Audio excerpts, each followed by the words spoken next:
Hello friends, आज आपण शिवाई या पाठ्यपुस्तकातील इयत्ता 7वीतील पहिली कविता शिकणार आहोत. आई. आई हा पहिली कविता आहे. ह्या धड्यातील पहिला चॅप्टर आहे. याचे लेखक आहेत ग दि माडगूळकर. ग दि माडगूळकर हे एक विख्यात मराठी कवी होते आणि एक चांगले लेखक होते. त्यांनी खूप बऱ्याचशा चित्रपटातील गाणी वगैरे कथाही लिहिल्या आहेत. आज आता सुरू करूया. आईसारखे दैवत साऱ्या जगतावर नाही. ह्या जगामध्ये आईसारखं दैवत आहे का कुणी? नाही, कुणीच सापडणार नाही. म्हणजे आईसारखं दैवत ह्या जगावरती कुणीच नाही. म्हणून श्रीकाराच्या नंतर शिकणे अ आ इ. म्हणूनच कवी आपल्याला सांगतायत की श्रीकारानंतर जे काही शिकलं पाहिजे ते म्हणजे अ आ इ. मुलांनो, शिकणे अ आ इ. म्हणजेच मुलांना सांगतोय की मुलांनो तुम्ही शिका.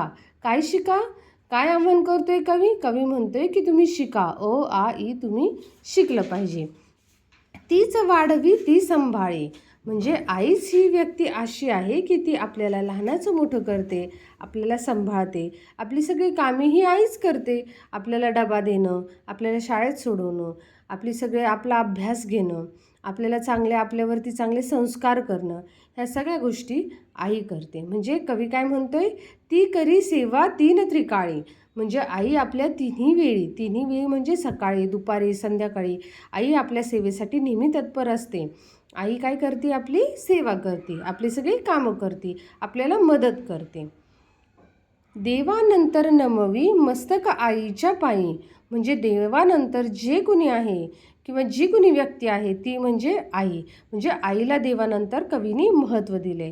देवानंतर नमवी मस्तक आईच्या पायी. म्हणजे देवानंतर नमवी म्हणजे वाकणे, मस्तक म्हणजे डोके. म्हणजे देवानंतर आपलं डोकं नेहमी कुणाच्या पायी ठेवलं पाहिजे? आईच्या. कौसल्येविन राम न झाला. कौसल्याशिवाय राम झाला का? नाही. कौसल्या म्हणजे रामाची आई आणि कौसल्यामुळेच राम हे झाले. देवकी पोटी कृष्ण जन्मला. कृष्णाची आई कोण होती? देवकी. म्हणजे देवकीच्या पोटीच कृष्ण जन्माला आला होता. शिवरायांचे चरित्र घडवी माय जिजाबाई. शिवरायांना कुणी घडवलं? शिवरायांना जिजाबाईंनी घडवलं. जिजाबाईंनीच त्यांना स्वतःचं स्वराज्य उभारण्याचं त्यांना हिंमत दिली, त्यांना शिकवण दिली. लहानपणापासून स्वराज्याचे धडे कोणी शिकवले शिवरायांना? जिजाबाईंनी. नकोस विसरू ऋण आईचे. कवी काय सांगतोय आपल्याला? काय विसरायला नाही सांगत आहे? कवी म्हणतायत की तुम्ही विसरू नका. कुणाचे ऋण? ऋण म्हणजे जे काही आईने आपल्यासाठी केलेलं आहे त्याचे ऋण आपल्याला विसरायचे नाही आहे. स्वरूप माऊली पुण्य आईचे. म्हणजे आईचे ऋणही विसरायचे नाही आणि आईचं स्वरूप ही आपल्याला विसरायचं नाही. आईचं स्वरूप कसं आहे? पुण्याईचे. म्हणजे पुण्याई म्हणजे काय? जे चांगले कामं करतो आपण त्याला काय म्हणतो आपण? पुण्याई.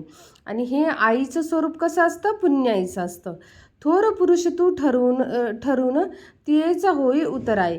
म्हणजे काय सांगतोय कवी? की तुम्ही थोर पुरुष बना आणि आईने आपल्यासाठी जे काही केलं आहे हे आईचे ऋण आपल्याला फेडायचे. आणि कशा प्रकारे फेडायचे? एक चांगला माणूस बनून, एक चांगला थोर पुरुष बनून, आपल्या आयुष्यात आपण काहीतरी सिद्ध करून, चांगलं वागून आपल्याला आईचे ऋण हे फेडायचे.